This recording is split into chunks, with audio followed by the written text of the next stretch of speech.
Hola, soy Richard Murphy y este es el 11º video de la serie sobre la importancia de la transparencia tributaria que estoy presentando y que se realiza en conjunto por la Universidad de Sheffield, donde trabajo como profesor de práctica contable, la Iniciativa Global para la Transparencia Fiscal y la Alianza Internacional para el Presupuesto Abierto.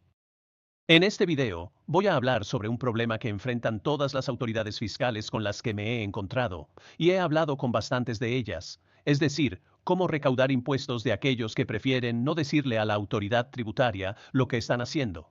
Estas son las personas en lo que algunos llaman la economía sumergida, y otros llaman el sector informal. Debido a que todas las autoridades fiscales tienen que enfrentar la realidad de que existe un sector informal dentro de su economía, todas tienen que hacerse estas preguntas. ¿Vale la pena intentar gravar este sector? ¿Hacerlo causará más daño que beneficio? ¿Se puede recaudar el impuesto que este sector podría pagar de otra manera? ¿Podrían esas otras formas de recaudación también tener consecuencias perjudiciales? ¿Existen mejores maneras de recuperar los ingresos perdidos? ¿Y cómo se puede mantener la moral tributaria si se intenta gravar la economía informal, cuando hacerlo podría ser muy impopular?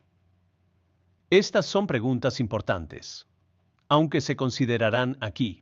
También forman parte de la discusión sobre la brecha tributaria y el análisis de las derramas de los impuestos. ¿Qué temas se tratan en videos posteriores? No es porque vayamos a duplicarnos.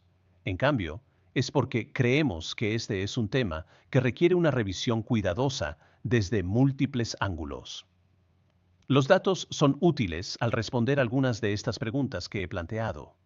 Dicho esto, es importante señalar que, por su propia naturaleza, los datos sobre la economía informal son difíciles de encontrar. Por definición, ese sector no desea registrar sus actividades.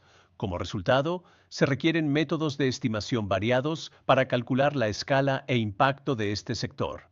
Por ejemplo, los datos sobre lo siguiente podrían necesitar ser estimados. Primero, ¿cuántas personas trabajan en este sector? Segundo, ¿cuál es el ingreso promedio probable de alguien dentro de la economía informal? En tercer lugar, ¿es probable que haya algún registro de lo que realmente ganan? En cuarto lugar, basándonos en esa información, ¿qué proporción de la economía total es probable que esté en el sector informal?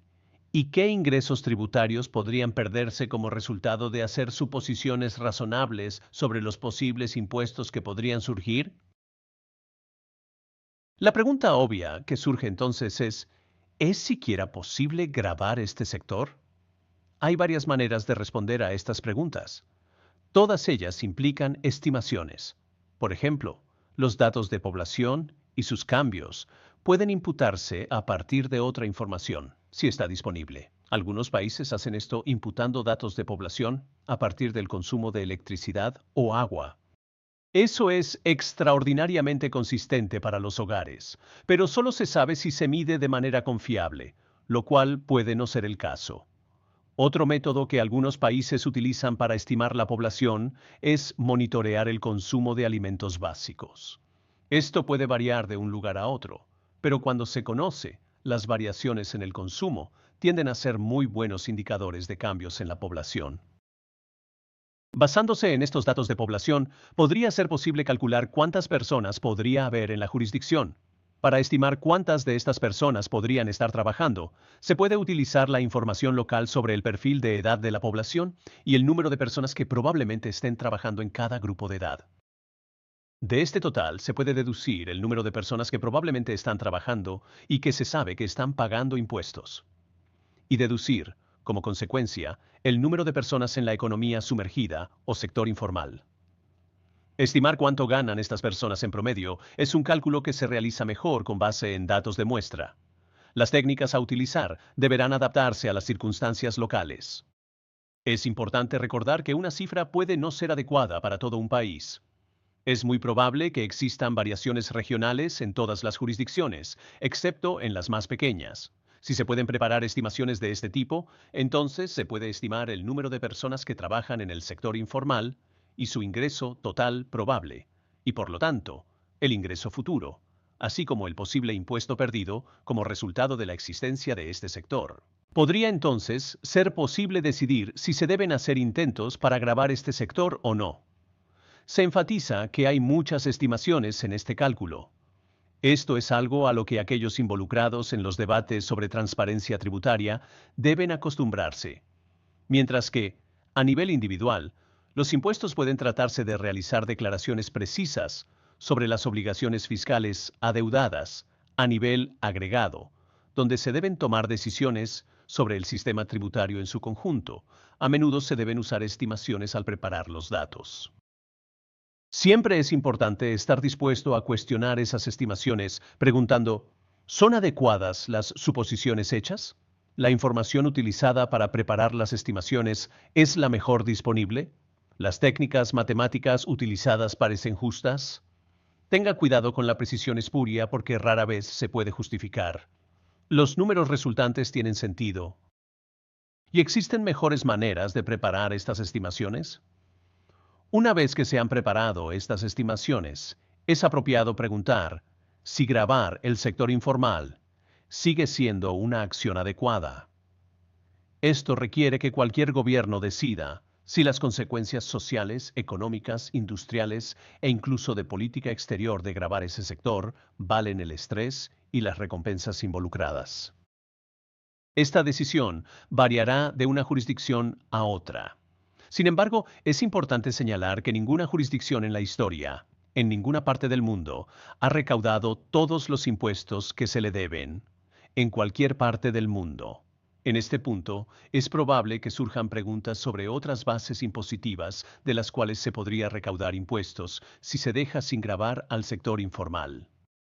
Por ejemplo, podría preguntarse qué otras bases impositivas pueden aceptar la carga fiscal adicional si la posibilidad de recaudar dinero del sector informal es baja. Estas preguntas podrían requerir que se aborden los siguientes temas. Existen, por ejemplo, impuestos indirectos como el IVA o impuestos sobre productos básicos como el combustible que puedan utilizarse en su lugar. Existen bases impositivas completamente diferentes, por ejemplo, en las industrias extractivas, que sean más que capaces de generar los ingresos necesarios sin los problemas asociados con gravar el sector informal. ¿Es esto un asunto que debe decidir el gobierno local, dependiendo del tamaño probable del sector informal en su región? ¿Y se pueden utilizar los impuestos sobre la riqueza para compensar el déficit? No hay respuestas correctas o incorrectas a estas preguntas. Se requiere una mente abierta. Si se decide que se intentará gravar al sector informal, es necesario explicar lo siguiente para mantener la transparencia tributaria. ¿Por qué se está cobrando el impuesto? ¿Sobre qué se aplicará el impuesto? ¿Cómo se cobrará? ¿Cómo se intentará recaudar? ¿Qué derecho de apelación existe? Cualquier medida fiscal de este tipo deberá ser sencilla para ser efectiva. Por lo tanto, deben incluir lo siguiente, que debe quedar claro. Tasas impositivas bajas, cobros fiscales basados en estimaciones simples de ingresos que sean adecuadas a la economía local. El derecho a apelar contra el cobro de maneras muy simples y económicas, y la provisión de formas de pago fáciles, con opciones de pago a plazos disponibles. Comunicar cualquier decisión que se tome es vital. Involucrar a las partes interesadas es importante para recopilar sus opiniones y potencialmente asegurar un mayor apoyo para cualquier decisión tomada. Para lograr esto, es importante definir claramente los objetivos y el alcance de la participación pública en este proceso de toma de decisiones, y luego diseñar el mecanismo de participación utilizando las herramientas adecuadas. Como mínimo, incluso si el objetivo es simplemente informar a las personas sobre una decisión, la comunicación efectiva es esencial. Métodos simples de comunicación que se pueden utilizar incluyen anuncios de radio, una variedad de métodos basados en Internet, mensajes de texto, reuniones en la oficina local de impuestos y el uso de medios locales, como periódicos, cuando estén disponibles. Aún así, el riesgo de no comunicar y de no recaudar impuestos debe ser gestionado. Con el resentimiento que esto genera, proteger la moral tributaria es vital y puede ser, en última instancia, la razón por la cual se decide que este sector no debe ser gravado. Si no se va a gravar al sector informal, entonces esa decisión aún necesita ser explicada para que se entienda lo siguiente. ¿Por qué no se está gravando a este sector? ¿Qué se está haciendo en su lugar? ¿Cuánto ahorra esto a las personas en impuestos que no se les exigen? ¿Y qué significa esto para los servicios públicos? Se deben utilizar los mismos tipos de medios, como se mencionó anteriormente. El objetivo debe ser explicar esta política tributaria. Dejar claro que se ha tomado una decisión positiva al no grabar, pero también dejar claro que otros aún deben pagar impuestos y explicar por qué esto podría ser justo. La transparencia y la participación del público son, como siempre, fundamentales en ese caso.